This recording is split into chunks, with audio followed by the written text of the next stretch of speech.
بسم اللہ الرحمن الرحیم۔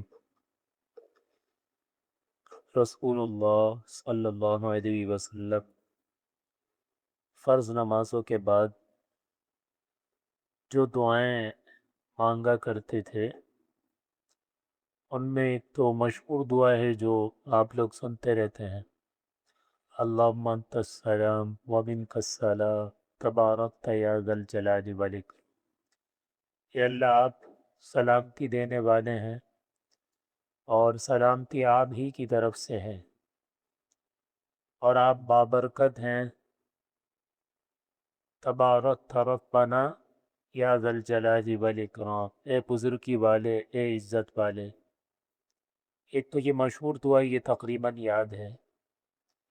اور اس کے علاوہ جس کو آپ چوتھا کلمہ کہتے ہیں، لا الہ الا اللہ وحدہ لا شریک لہ لہ الملک ولہ الحمد وہو علی کل شیء قدیر، یہ بھی آپ فرض نمازوں کے بعد یہ دعا مانگتے تھے۔ اور تیسری دعا ہے اللہم اعنی علی ذکرک و شکرک و حسن عبادتک۔ اگر عربی میں یاد نہ ہو تو اردو میں مانگ لیا کریں، اے اللہ میری مدد فرما، اپنا ذکر کرنے کے لیے میری مدد فرما، اور میں آپ کا شکر ادا کروں اس پر بھی میری مدد فرما، اور میں اچھے انداز سے آپ کی اطاعت اور فرما برداری کروں اس میں بھی میری مدد فرما۔ تو ان تین چیزوں کے لیے آپ صلی اللہ علیہ وسلم فرض نمازوں کے بعد اللہ تعالیٰ سے مدد طلب کرتے تھے کہ اللہ آپ میری مدد کریں کہ میں آپ کو یاد کروں، اور میری مدد کریں کہ میں آپ کا شکر کروں، اور میری مدد فرمائیں کہ میں اچھے طریقے سے آپ کی فرما برداری کروں، اس لیے کہ اللہ کی مدد کے بغیر کوئی کام نہیں ہو سکتا۔ ہم جتنا بھی چاہ لیں لیکن اللہ تعالیٰ کی مدد جب تک شامل حال نہیں ہوگی کوئی کام نہیں ہوگا۔ تو جب اللہ تعالیٰ کا ذکر ہم صحیح کریں گے،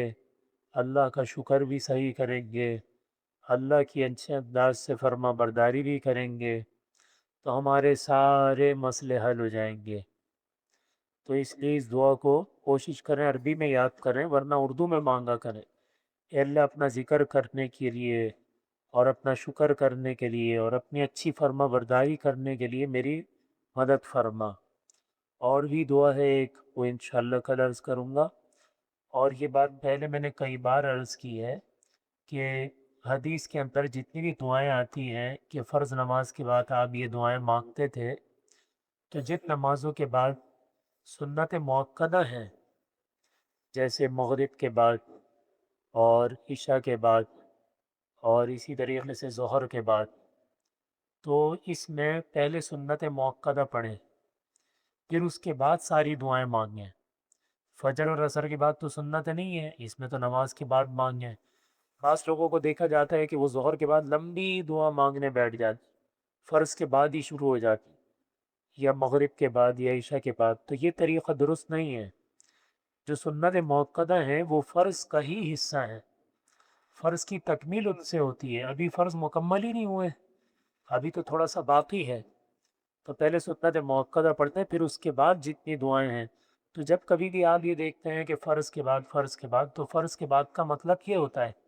کہ یہ نہیں فرض کے فوراً بعد ظہر کے بعد بعض لوگ آپ دیکھیں کہ 10 منٹ تک دعائیں مانگے چلے جا رہے ہیں، مغرب کے بعد عشاء کے بعد، یہ طریقہ ٹھیک نہیں۔ اللہ تعالیٰ ہم سب عمل کے کا